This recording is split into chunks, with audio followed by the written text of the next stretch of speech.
வணக்கம். தமிழ்நாடு முழுவதும் பரவலாக சாலைகள் அமைக்கப்பட்டு வருகிறது. பழைய சாலைகள் மேம்படுத்தப்பட்டு வருகிறது.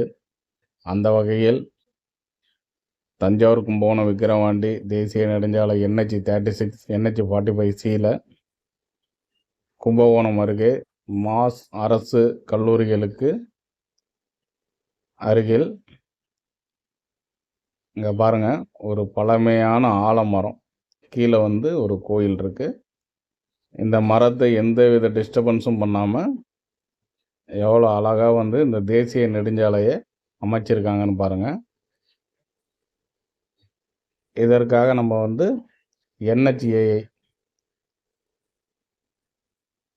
நேஷ்னல் ஹைவே அத்தாரிட்டி ஆஃப் இந்தியாவுக்கும் பட்டேல் நிறுவனத்திற்கும் நம்ம நன்றியை தெரிவித்துக்குவோம்.